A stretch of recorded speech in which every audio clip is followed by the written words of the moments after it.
Bendiciones en Cristo Jesús. Eh, Estamos estudiando en nuestro seminario bíblico por el Telegram para nuestro canal de YouTube, Seminario Bíblico, la segunda parte de esta importante serie o tema que hemos empezado el lunes pasado sobre la resurrección. Y hemos estado analizando el capítulo 15 de Primera de Corintios. Nos hemos quedado en el versículo 21 y hoy miércoles 24 de mayo del 2023, vamos a continuar, proseguir y si Dios nos permite poder concluir con la segunda parte de esta importante temática y a la vez realidad que es la resurrección del creyente, que es la bienaventuranza en gloria, que es la esperanza suprema de que un día podamos alcanzar eh, ese estado de glorificación con un cuerpo totalmente distinto, inmortalizado, trastocado, glorificado, semejante al cuerpo de Cristo, como dice también el apóstol Pablo, que vamos a estudiar en este capítulo 15 de Primera de Corintios. Oremos a nuestro Padre Celestial y para ello quiero invitar a nuestra hermana Avilene para que usted pueda dar unas palabras de oración, de apertura a este estudio en nuestra reunión de hoy. Hermana Avilene, le invito a que podamos orar. Amén.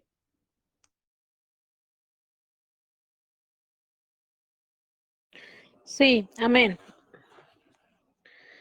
Padre Celestial, venimos a ti por medio de tu amado Hijo Jesucristo. Oramos a ti en su nombre, Señor, para que unjas los labios de nuestro pastor, el hermano Frank Mendoza, para dirigir este estudio y que tú hables a cada uno de tus hijos y tú resuelvas nuestras dudas y que tu Santo Espíritu hable a través de tu siervo. En el nombre de Jesucristo, para honra y gloria tuya, Señor, manifiesta tu presencia. Y en este lugar, Señor, estamos aquí reunidos en tu nombre. Te agradezco por mis hermanos y por cada uno y por los que se han de unir en el nombre de Jesucristo. Amén. Amén. Amén, mi hermana Avilene. Amén. Bien, vamos a abrir su Biblia entonces en el capítulo 15 de Primera de Corintios. Luego les voy a hacer la participación para que ustedes puedan tener seguramente sus preguntas ya apuntadas, sus interrogantes concernientes al tema de la resurrección. Bien, tengan también un cuaderno, un lapicero, para que puedan tomar las notas, los puntos resaltantes, las ideas que consideran ustedes principales de este análisis, de este estudio expositivo del capítulo 15 de Primera de Corintios, que es el capítulo, sin duda, el capítulo por excelencia de la resurrección. El apóstol Pablo traza de forma detallada, bien detallada, pormenorizada, vamos a decirlo así, eh, todo lo que va a implicar esta gran realidad apocalíptica, escatológica de la resurrección. Y recordemos lo que el día lunes dijimos, la palabra resurrección es la traducción del vocablo griego anastasis. Bien, anastasis, A-N-A-S-I-T-I-S, anastasis, que significa levantamiento o ponerse de pie. Levantamiento o ponerse nuevamente de pie. Entonces, abra su Biblia en el capítulo 15 de Primera de Corintios y vamos a lecturar los versículos 22 hasta el versículo 28. A ver, ¿quién lo puede leer? Mi hermana Laura, le invito a que pueda usted leer, por favor, los versículos 22 al 28 de este capítulo 15 de Primera de Corintios. Amén. Ana Laura, adelante. Amén. Eh, bueno, en el nombre de Jesucristo, del Espíritu Santo y de nuestro Padre amado. Y dice así, porque así como en Adán todos mueren, también en Cristo todos seremos vivificados, pero cada uno en su debido orden. Cristo, las primicias, luego los que son de Cristo en su venida. Luego el fin, cuando entregue el reino de Dios y Padre, cuando haya suprimido todo dominio, toda autoridad y potencia, porque preciso es que él reine hasta que haya puesto a todos sus enemigos debajo de sus pies. Y el postrer enemigo que será destruido es la muerte, porque todas las cosas las sujetó debajo de sus pies. Y cuando dice que todas las cosas han sido sujetas a él, claramente se exentúa aquel, aquel, aquel que sujetó a él todas las cosas, pero luego que todas las cosas le estén sujetas, entonces también el Hijo mismo se sujetará al que le sujetó a él todas las cosas para que Dios sea todo en todos. Amén, Ana Laura. Amén. Gracias por la lectura. Bien, dice el versículo 22, vamos a hacer un estudio expositivo, versículo por versículo.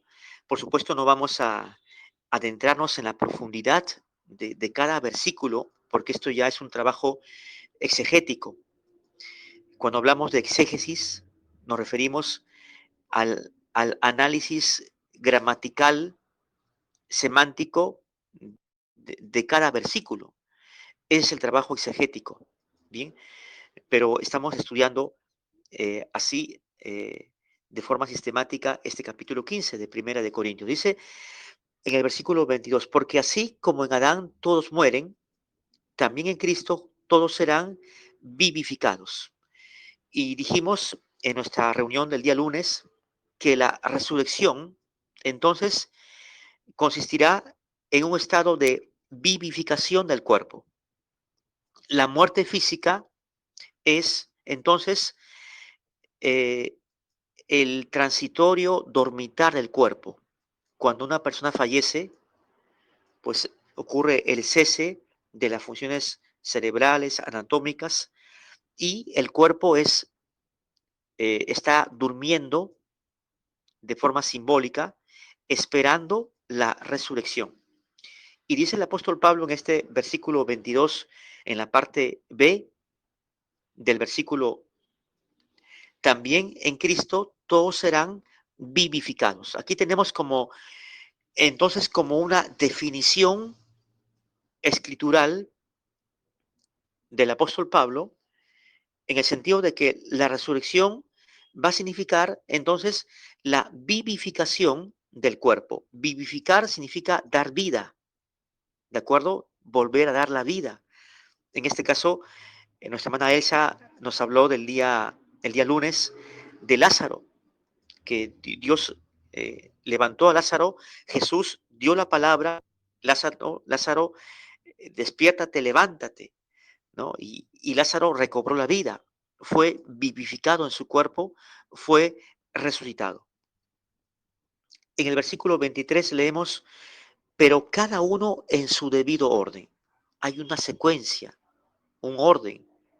Cristo, las primicias, luego los que son de Cristo en su venida. No vamos a redundar en este versículo por el tiempo que, por supuesto, para que no nos gane el tiempo, pero aquí está hablando de un orden.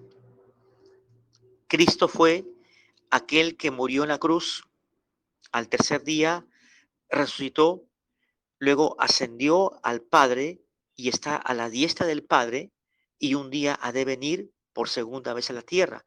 Dice las primicias. Las primicias son los primeros frutos, los primeros. Después de su levantamiento, también hubieron personas que fueron levantadas de los muertos, ¿no? Fueron resucitadas de los muertos. Dice, luego los que son de Cristo en su venida, en su retorno. Los muertos en Cristo, en su venida gloriosa, van a resucitar. Esto se llamará la primera resurrección. Bien.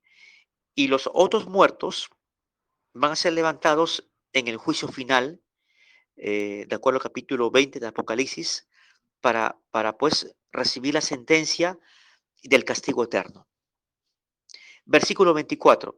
Luego el fin, cuando entregue el reino al Dios y Padre, cuando haya suprimido todo dominio, toda autoridad y potencia. El fin, cuando entregue el reino al Dios y Padre. De acuerdo al capítulo 20 de Apocalipsis, Jesús va a reinar 1000 años, un periodo de paz, de sosiego, también se le llama la época dorada. Jesús va a establecer el gobierno teocrático milenial, el milenio, una cifra de 1000 años, no simbólica, sino totalmente literal. Pero luego dice el fin cuando entregue el reino al Dios y Padre, cuando haya suprimido todo dominio, toda autoridad, toda potencia humana. Jesús, luego del milenio, luego de reinar sobre la tierra 1000 años, Él va a entregar el reino al Padre. De esta forma Jesús se va a sujetar al Padre. Amén. En una familia, por ejemplo, ¿no? Siempre hay que citar este ejemplo. Eh, Está el padre, la esposa, bien, los hijos. El padre tiene un rol, una función, la esposa tiene otra función o rol, y los hijos están en sujeción al padre o a los padres. Bueno, ya si el hijo se casa, se independiza, ya sale de la casa eh, a vivir en otra casa, ya esto pues significa que ya está fuera de la sujeción de los padres, porque ya contrajo matrimonio, ya hizo su vida, ya también tiene hijos, pero mientras el hijo esté en el seno del padre, de su casa, está en sujeción a los padres. Y el padre es la cabeza del hogar. De la misma forma, dentro de la Trinidad divina, el Padre, el Hijo, el Espíritu Santo, el Hijo se va a sujetar al Padre. De acuerdo a este versículo 24, luego el fin, cuando entregue el reino, ¿quién va a entregar el reino? El Hijo, al Dios y Padre, cuando haya suprimido o dado coto, vamos a decirlo así, a todo dominio, a toda potencia humana, ¿no? A toda autoridad humana. Todos los reinos, las potencias, eh, eh, los gobiernos humanos, pues van a terminar su ciclo de ejercer sus gobiernos. El reino de Dios será establecido en la tierra. El reino de Dios de forma visible será establecido en la tierra. Amén. El reino de Dios que va a significar pues el milenio, la presencia del reino de Dios teocrático o Dios reinando a través de Jesucristo. Esto se conoce como el milenio o los 1000 años que el apóstol Juan lo pinta en el capítulo 20 de Apocalipsis, ¿no?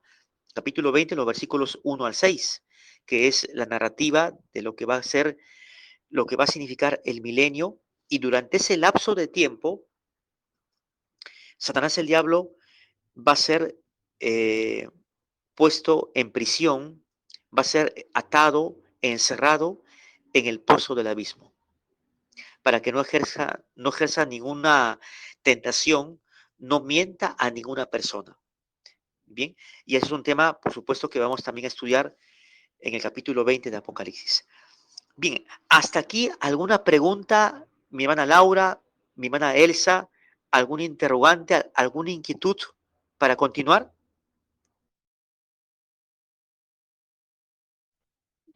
Todo bien, pastor. Amén, todo claro, hermana Laura. Muy bien, entonces vamos a proseguir. Bien, versículo, versículo 25 dice, porque preciso es que Él reine. Cuando habla de que Él reine, indiscutiblemente está hablando de la persona del Padre, no, del Hijo, del Hijo de Dios, el Señor Jesucristo. Es preciso que Él reine, ¿de acuerdo? Hasta que haya puesto a todos sus enemigos debajo de sus pies. Todos los enemigos. Eh, por supuesto, está hablando de seres humanos, de gobiernos humanos bajo los pies del Señor. Esto va a acontecer cuando el milenio acontezca, y el milenio va a ser el reino de Dios de forma visible. El reino de Dios de forma visible. El reino de Dios consiste en el gobierno, en la política de Dios. La palabra reino significa gobierno, poder, autoridad. La política. La política es el arte de gobernar. Amén. Y Dios va a establecer su política, su gobierno a través de la persona del Señor Jesucristo, de su Hijo amado. El reino de Dios visible sobre la tierra. Amén.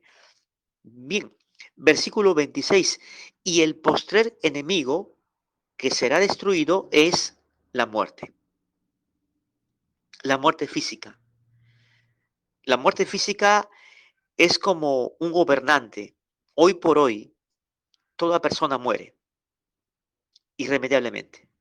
Irremediablemente, los grandes terapeutas, eh, los personajes que hablan en pro de la salud, que tienen sus canales de YouTube, que están compartiendo formulaciones terapéuticas para poder prolongar la vida, ¿no? A través de una alimentación correcta, el consumo de verduras, como nuestro hermano Mauro habló, nuestra hermana también Laura, amén, nuestra hermana Laura, de la importancia de alimentarse bien, el pan integral, eh, los frutos secos, los salvados, los tubérculos, las frutas. Sin embargo, todo esto no puede prolongar la vida, de hecho que alarga la vida, de hecho que contribuye a una buena salud, muy bien, pero a la larga esto no evita la muerte física, innegablemente. Irremediablemente, la muerte física se va a dar. No podemos, no hay una cura entonces. Si hablamos en términos humanos, en términos científicos, en términos de alimentación, de vegetarianismo, del arte, del buen comer, del buen beber, no hay una cura para la muerte física. La muerte física es el postrer enemigo que será destruido. O sea, es un enemigo que todavía no vencemos. Ningún ser humano ha sido capaz de vencer la muerte física, solamente una persona, el Señor Jesucristo. Él venció la muerte en la cruz. Pero aparte de Jesucristo, nuestro Señor, nadie ha podido vencer la muerte física, que se torna, que se levanta entonces como un enemigo invencible. Amén. La muerte física evidentemente es un enemigo hasta hoy invencible, invencible, ¿no? Entonces, ese es el pensamiento paulino, está como dándole aquí en este versículo 26, está como personificando la muerte, ¿no? Está personificándole. Dice, y el postrer enemigo que será destruido es la muerte. O sea, está dándole un atributo como si fuera una persona, ¿no? Haciéndola como si fuera un enemigo invencible, que, que, que no es fácil de vencer, que de hecho no podemos vencer. Ahora, ¿cuándo la muerte será vencida? ¿Cuándo? Pues la respuesta es la siguiente: cuando el creyente experimente la resurrección. Amén. La resurrección del creyente va a determinar entonces la destrucción de la muerte, de este postrer enemigo, la muerte física. La resurrección corporal del creyente va a determinar, va a ser posible la destrucción de este enemigo invencible llamado la muerte física. Amén. ¿Captan la idea? Lo pueden anotar en sus cuadernos. La resurrección del creyente, reitero, va a determinar la destrucción de este enemigo invencible que es hasta ahora la muerte física. ¿Cuánto decimos amén? Amén. Amén. Amén. Amén. Amén. Amén, Amén. amén, hermana Vilene. Amén, hermano Juan. Amén, mi hermana Laura, mi hermana Elsa, mi hermana hermana Amén, amén, Ángel. Sí, amén. amén. Amén, hermano Manuel, amén, amén. Entonces, sigamos analizando este versículo 27. Dice, porque todas las cosas las sujetó debajo de sus pies. El Padre ha sujetado todas las cosas debajo de los pies y las sujetará debajo de los pies de Jesús, de su Hijo amado, en el tiempo del milenio, donde Él va a asumir el reino de forma visible, el reino de Dios de forma visible. El milenio entonces será el reino de Dios en la tierra de manera totalmente visible. Dice, y cuando dice que todas las cosas han sido sujetas a Él, claramente se exceptúa aquel que sujetó a Él todas las cosas, es decir, el Padre. Aquí tenemos nuevamente el rol, ¿no? Una sujeción, un orden. Está primeramente el Padre, que sujeta todas las cosas al Hijo, y el Hijo se va a sujetar al Padre. Bien, versículo 28. Pero luego que todas las cosas le estén sujetas, entonces también el Hijo, mire cómo está hablando aquí el apóstol Pablo, el Hijo mismo se sujetará al que le sujetó a él todas las cosas, para que Dios sea todo en todos. Entonces, el Hijo de Dios, la segunda persona de la Trinidad, se va a sujetar al Padre. Amén. Se va a sujetar al Padre, porque Él es el Hijo, ¿no? La función del Padre es distinta a la función del Hijo. Bien, vamos a leer en el versículo 29. De otro lado, ¿cómo harán los que se bautizan por los muertos, si en ninguna manera los muertos resucitan?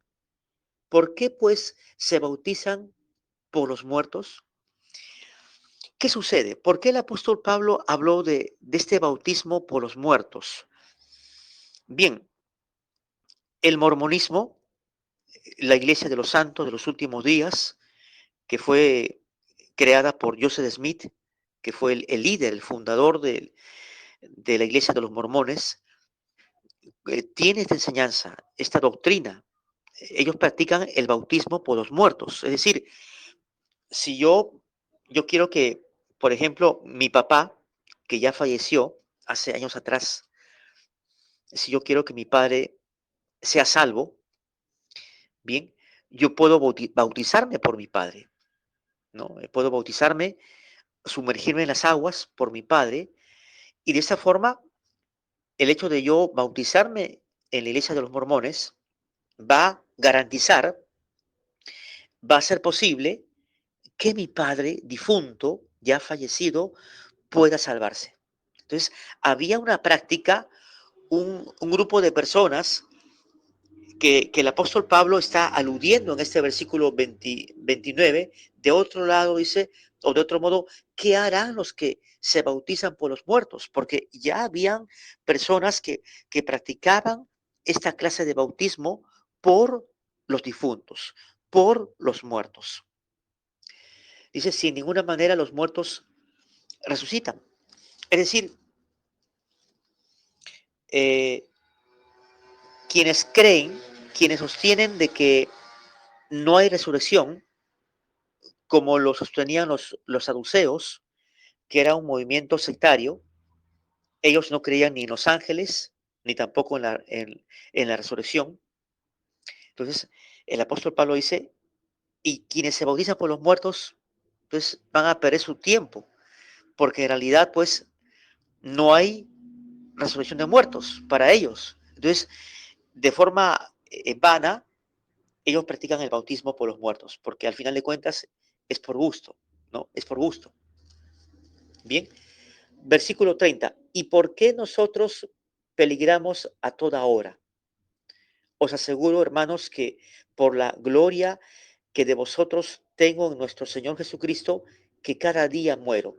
¿No? Aquí está hablando Pablo en sentido figurativo, en sentido figurado de que él cada día estaba muriendo para el mundo, que él estaba muriendo para quienes tenían un concepto errado y que él estaba viviendo para Dios, muriendo al pecado, muriendo aquello que no es el Evangelio, por servir a Cristo como apóstol que era el apóstol Pablo. Bien, versículo 33, perdón, 32. Y si como hombre batallé en Éfeso contra fieras, ¿qué me aprovecha? Si los muertos no resucitan, comamos y bebamos, porque mañana moriremos. Bien, en esta sesión, el apóstol Pablo está diciendo, bueno, hay un pensamiento, digamos, filosófico, de que la gente dice, vive la vida, ¿no? Vive, disfruta la vida, come, bebe. Mira, la vida es una sola, ¿no? Tienes que vivirla a plenitud, tienes que tú disfrutarla a plenitud, porque una vez que te mueres, ahí todo acaba. Mientras estás vivo tú, come, diviértete, distráete. Dice este versículo 32, pues comamos y bebamos porque mañana moriremos. Comamos y bebamos, disfrutemos, relajémonos, vayamos a las fiestas, vivamos a intensidad, disfrutemos de esta vida, porque la vida es una sola, porque después de la muerte ya no hay vida, ya no hay resurrección y por lo consiguiente hay que comer, hay que satisfacer nuestra carne, hay que beber, porque mañana moriremos.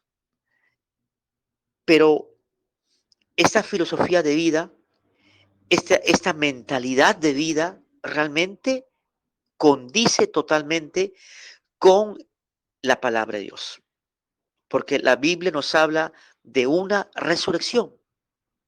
Bien, entonces el concepto de este mundo, el concepto o la concepción materialista de este mundo, pues es predominante, pues es esta cultura, esta mentalidad de que hay que vivir la vida porque la vida es una sola y mañana moriremos, ya no hay esperanza después de la muerte, ya no hay resurrección, entonces aquí está todo, aquí está la felicidad.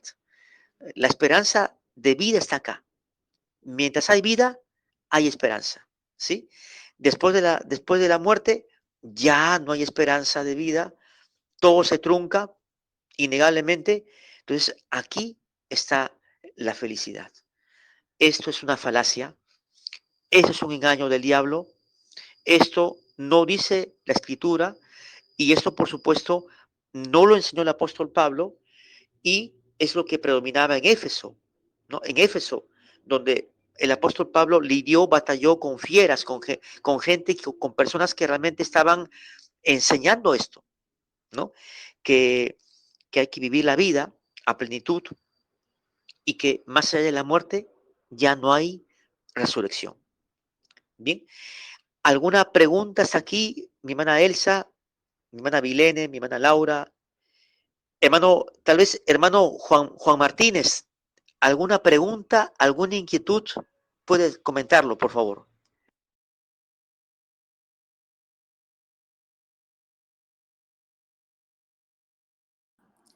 Pastor, yo contesto ahorita. Bueno, mi pregunta fue, ya la contestó usted, pastor, que del versículo, es de Corintios del 15 al 13. Ya la contestó usted, ya lo escuché porque era mi pregunta, pastor. Nada más. Eso le quiero comentar. Amén, hermana Elsa. Amén. Qué bueno. Bien. Entonces vamos a continuar, ya que no hay alguna otra inquietud, todo está claro. Bien. Entonces, continuemos. Versículo 33. Dice, no erréis, las malas conversaciones corrompen las buenas costumbres, porque el apóstol Pablo está relacionando este versículo 33 con el versículo 32. ¿Qué es lo que había en Éfeso? Habían pues fieras, dice él, personas que realmente dañaban con las conversaciones intrascendentes, conversaciones solamente mundanas, que estaban en contra de la resurrección, bien, y eso el apóstol Pablo está como queriendo aludir.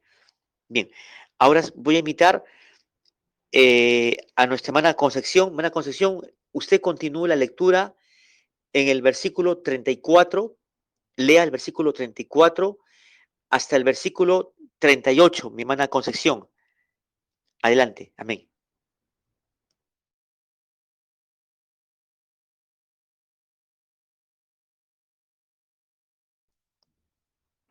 Hermana, ¿nos escucha, hermana Concepción? Versículo 34, 38, o quién lo puede lecturar, mi hermana Elsa, o usted, mi hermana Vilene, amén.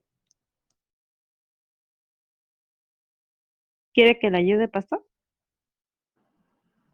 Bueno, hermana, mi hermana Laura, claro que sí, adelante, lectura usted.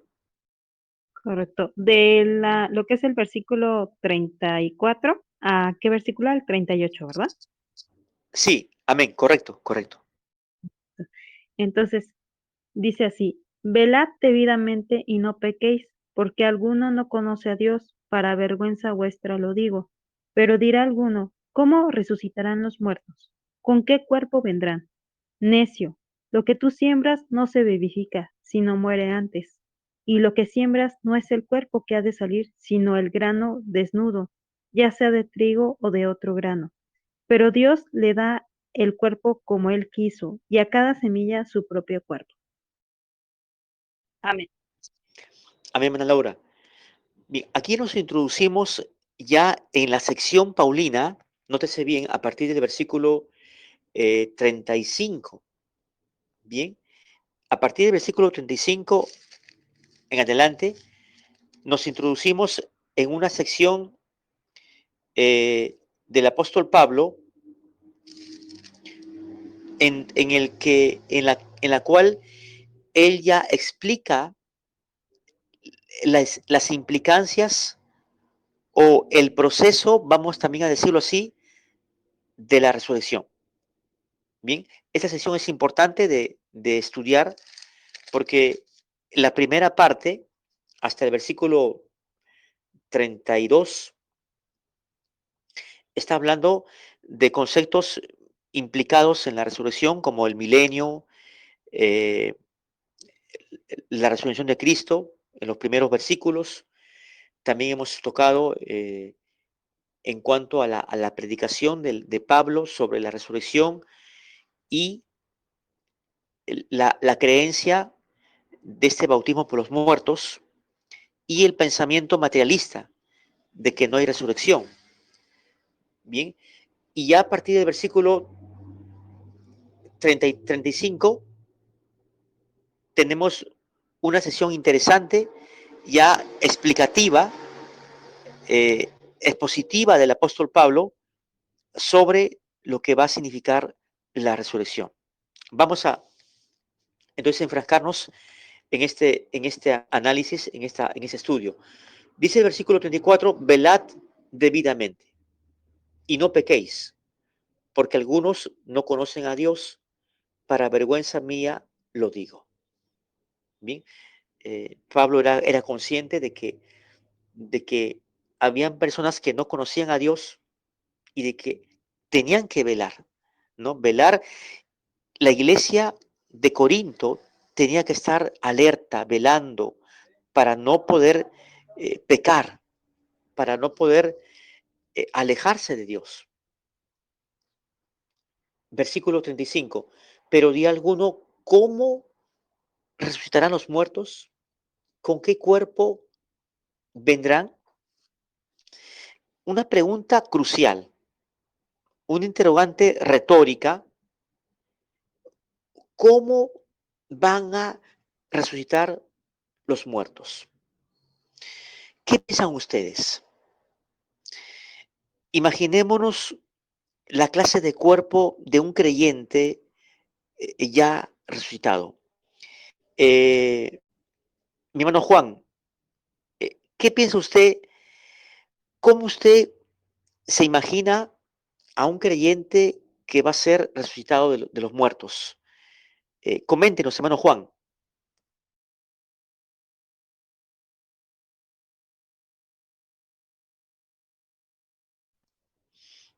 Bien, no se atreve a hacerlo, no se preocupe. Hermana Yo le Vilene, puedo decir, pastor, hermana Elsa, sí, sí, coméntenos. yo pienso que un nuevo cuerpo resucitado ya en Cristo Jesús debe de ser un cuerpo limpio, ya no en corrupción, sí, sino en incorrupción, limpio, en un cuerpo celestial. Yo creo así, pastor. Amén. Amén. Amén, hermana Elsa. Amén. ¿Y usted, hermana Laura, piensa lo mismo? Eh, Díganos qué es lo que usted conceptúa sobre el cuerpo del creyente, este cuerpo trastocado, glorificado. También pienso lo mismo que la hermana Elsa. Nuestro cuerpo va a ser incorruptible, va a ser un cuerpo que va a ser limpio totalmente. Ya no va a ser un cuerpo carnal como ahorita, lleno de deseos carnales ni de nada de eso. Entonces, eso es lo que va a pasar, nos vamos a limpiar. Amén, correcto. Un cuerpo entonces libre de la presencia y del poder del pecado, ¿no? Anótelo, apúntelo en su cuaderno. La resurrección, o sea, la clase de cuerpo que asumiremos, la clase del cuerpo del creyente en la resurrección se va a caracterizar entonces porque será limpio, puro, un cuerpo libre del poder y de la presencia del pecado. Un cuerpo libre del poder y de la presencia del pecado.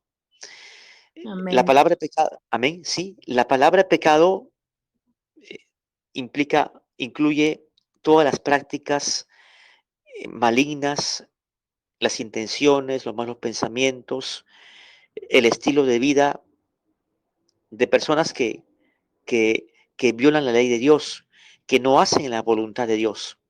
Pero la resurrección va a estar caracterizada por un cuerpo libre, liberado del poder, del control, del dominio y de la presencia también del pecado. Ya no habrá pecado, ya no existirá el pecado y vamos a seguir leyendo lo que nos dice entonces el versículo 36.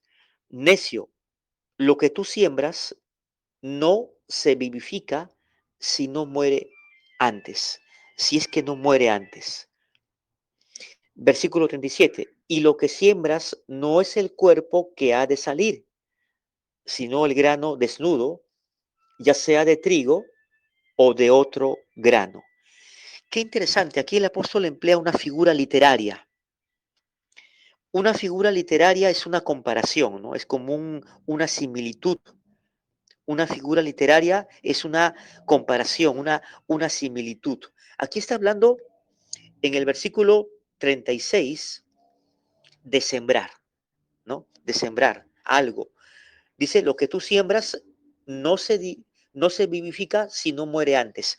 Es decir, si sembramos un frejol, ¿no? Un frejolito, ya todos conocemos el frejol, lo sembramos en la tierra, tiene que brotar ¿cómo se llama? Se transforma y se torna en le sale un tallito, una raíz, brota una hojita. ese trigo, ese frijolito, ese grano tiene que morir. O sea, este morir significa un cambio, una conversión dentro de la tierra. Y lo que el apóstol Pablo está señalando en este versículo 36 es que lo que tú siembras no se vivifica, o sea, no da a luz la vida si es que antes no muere. Entonces, para que tenga lugar la resurrección de nuestro cuerpo, tiene que haber necesariamente la muerte. ¿Estamos de acuerdo? La muerte física. Sin la muerte física no hay resurrección. ¿No? Jesús tuvo que haber muerto para al tercer día ser levantado de la muerte, de entre los muertos. Y en el versículo 37, y lo que siembras no es el cuerpo que ha de salir, sino el grano desnudo, ya sea de trigo o de otro grano. En esa tierra, entonces, ¿qué estamos haciendo? Estamos aquí con vida, estamos vivos físicamente y estamos sembrando. Estamos sembrando. ¿Qué estamos sembrando? El grano de nuestro cuerpo. A ver, presten atención, escúchenme bien. Mientras estamos aquí con vida en la tierra, estamos sembrando el grano de nuestro cuerpo. Y este grano lo estamos sembrando, cuando muramos, este grano va a morir. Bien. Y después de que muera, entonces, y solo entonces, va a acontecer la vivificación. La vivificación de nuestro grano que ya murió. Este grano que es nuestro cuerpo, para que asuma una nueva naturaleza, la resurrección de la muerte. La muerte física, pues será el adversario o el enemigo ya vencido. ¿Bien? ¿Estamos de acuerdo? ¿Está bien, hermana Vilene? ¿Lo entendió bien? Amén. Sí, amén. Amén. Amén, hermano Mauro. Amén. Amén, hermano, amén.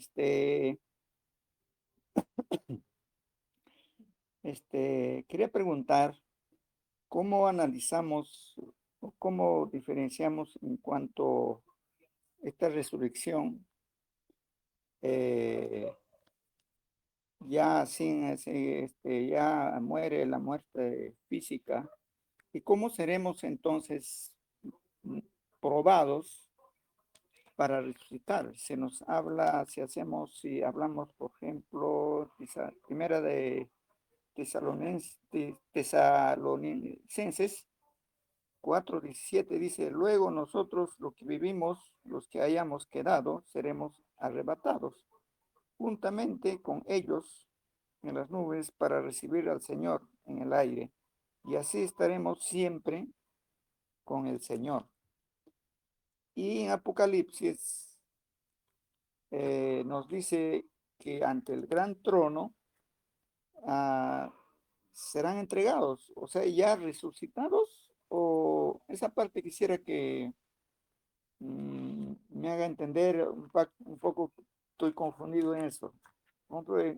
Serán levantados los muertos, ¿no? Grandes, pequeños, de pie ante Dios, y los libros fueron abiertos, o sea, esta resurrección, lo que estamos hablando, lo que estamos analizando, lo que estamos escudriñando, serán antes antes del trono blanco, que es Jesucristo, donde van a estar todos los muertos, o sea, resucitados para el juicio de Dios. ¿O cómo diferenciamos con el rapto y lo que estamos analizando? ¿Cómo nos puede explicar, hermano?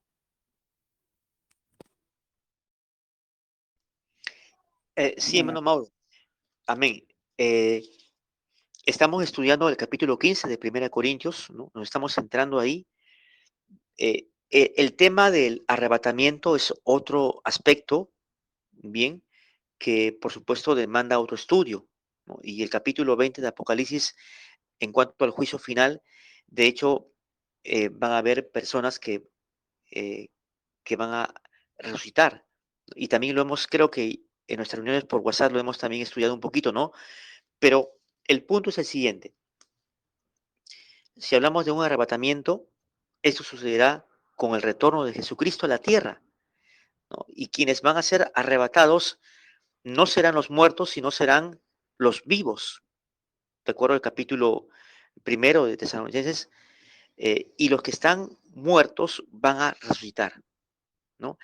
Y quienes estén en el juicio final de gran Ahí trono va la blanco, pregunta. en el capítulo 20 de Apocalipsis, bien, ellos serán, por supuesto, levantados de los muertos también, ¿no?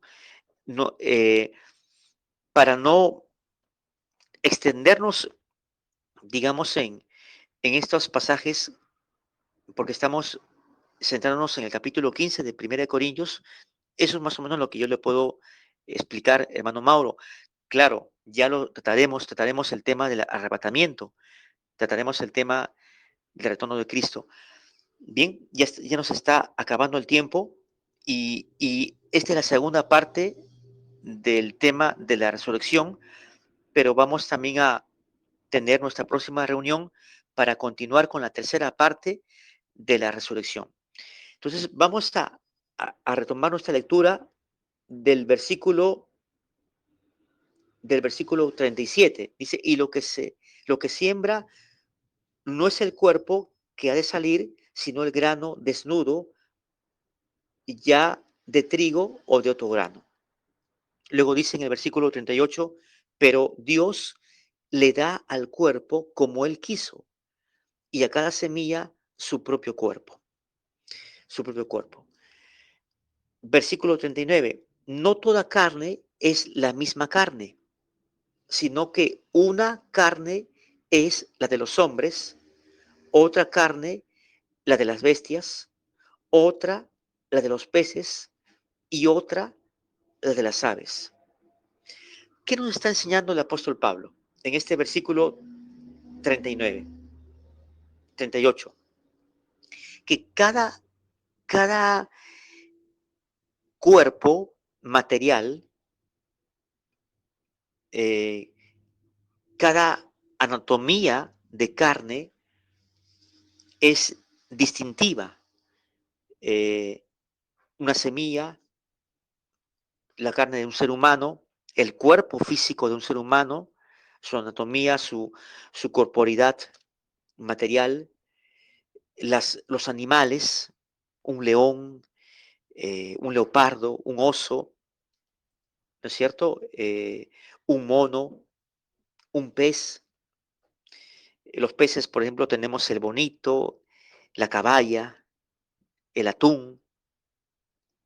eh, Dice las aves, las palomas, los pajaritos, los pequineses.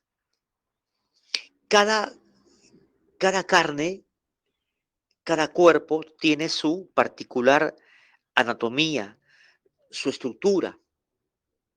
Bien, y Dios le ha dado a cada cuerpo como Él quiso.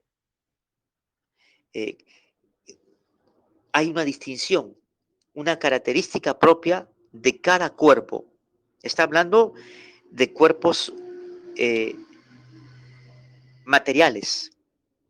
Bien, y en el versículo 40 leemos, y hay cuerpos celestiales y cuerpos terrenales, pero una es la gloria de los celestiales y otra la de los terrenales.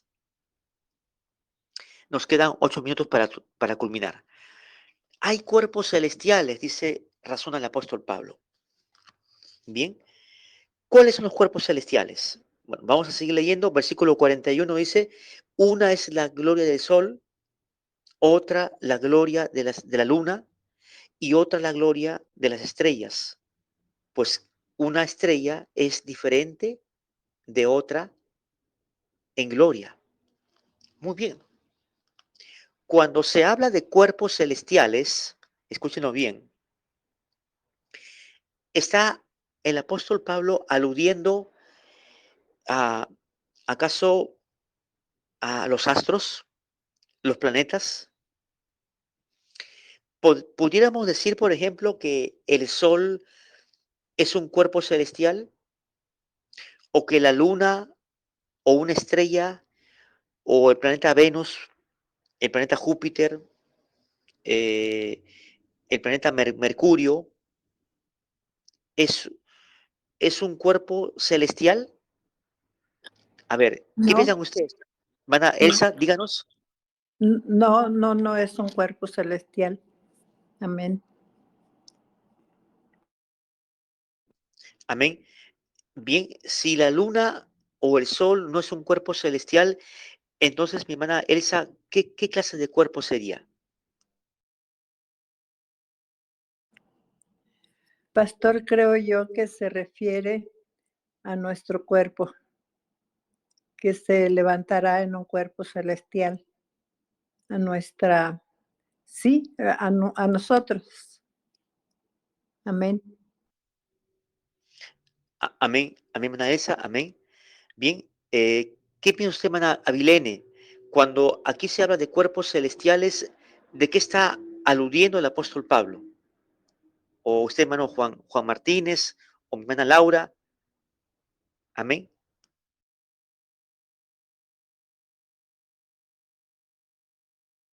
Está hablando acerca Bueno, de, yo ¿no? iba a hablar. Sí, Bueno, adelante, hermana Avilene. Coméntenos, sí, coméntenos. bueno, yo considero que está hablando de todo lo que está en el cielo, porque en el 39 dice, no toda carne es la misma carne, y habla de la carne de las bestias, de los peces, de las aves. O sea, viene siendo los cuerpos terrenales. Y luego dice en el 40, y hay cuerpos celestiales y cuerpos terrenales, vuelve a remarcarlo. Una es la gloria de los celestiales y otra es la de los terrenales. Los cuerpos celestiales, aquí están mencionando los astros también. Creo que sí son celestiales, porque antes del 40 está hablando de los seres terrestres, antes del 40. Y después del 40, o sea, en el 41 está hablando de los celestes.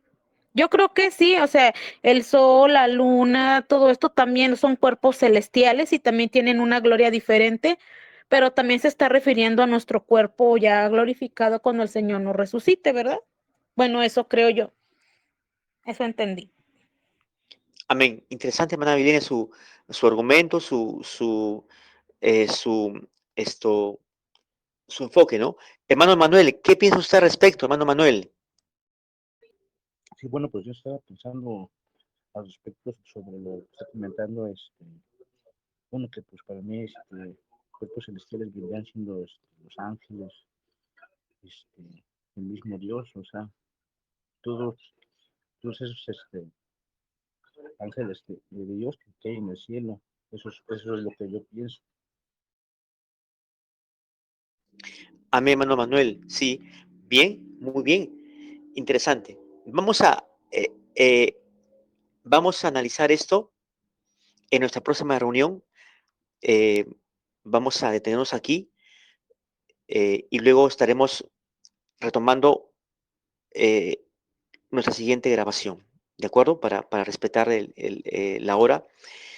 Padre Celestial, te exaltamos, te agradecemos por este tiempo, esta segunda parte, oh Dios, del estudio del tema de la resurrección. Padre Santo, tu palabra es poderosa, tiene bastante riqueza, Señor. Y queremos siempre que nos amplíes la mente, que nos des claridad, que nos des luz espiritual para poderla entender, comprender, reflexionar en ella con una mente pensante, con una fe razonada, oh Dios. Te exaltamos y te damos a ti toda la gloria y la honra en el nombre de Jesús. En el nombre de Jesús. ¿Cuánto decimos amén? Amén. Amén. Amén. Amén. Amén, Amén. hermano. Amén. Bueno, Amén. amén. Estamos despedidos, familia Sintonía de nuestro canal de YouTube, y hasta la próxima.